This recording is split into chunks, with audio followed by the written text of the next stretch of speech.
la linea con i complimenti all'amico Daniele Stival, se sempre è amico, perché da assessore sai poi uno cambia.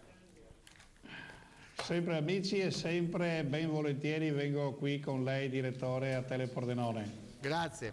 Prego Rosario. Bene, dopo diamo un paio di aggiornamenti di cronaca, però con Daniele Stival volevo parlare della prima giunta che c'è stata stamattina, la prima giunta della nuova legislatura del Veneto. Tra l'altro, notizia di pochi minuti fa, Federico Caner è diventato nuovo capogruppo della Lega Nord. Avete cominciato a lavorare dunque? Sì, noi abbiamo già definito i nostri quadri interni come movimento, la giunta oggi è stata rettificata anche per tutte le sottodeleghe, nel senso che oltre alle deleghe principali che erano già state espresse 8 giorni fa, ognuno di noi ha qualcosa in più in saccoccia, nel senso che deve contribuire al sostegno di Luca Zaia, che avrà solo il federalismo e nulla d'altro, come aveva sempre detto, perché deve occuparsi ovviamente di portare i poteri in quel del Veneto.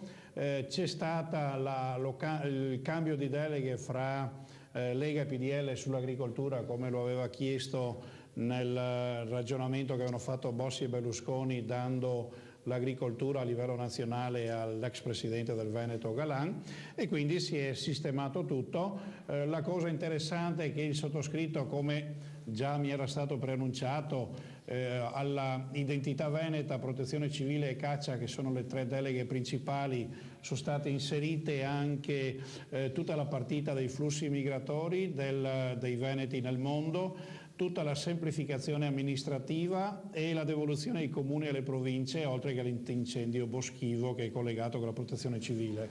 Ecco, comunque lei col suo referato si potrebbe trovare a dover affrontare delle emergenze importanti per tutto il Veneto, perché comunque, voglio dire, la protezione civile opera da anni con grande scrupolo, con grandi risorse di mezzi e di uomini nei posti dove vengono proprio le gravi emergenze. Sì, tra l'altro la protezione civile del Veneto è presa ad esempio in giro per l'Italia come modello organizzativo, e quindi noi continueremo a investire su quello. C'è un aspetto importante, oggi ne abbiamo parlato anche in giunta con Zaia e col collega dell'ambiente Maurizio Conte.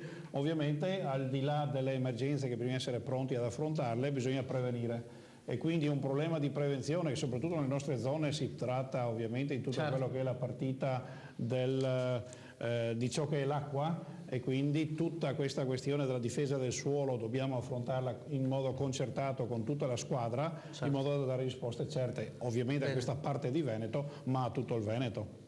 Bene, ringraziamo dunque Daniele Stival.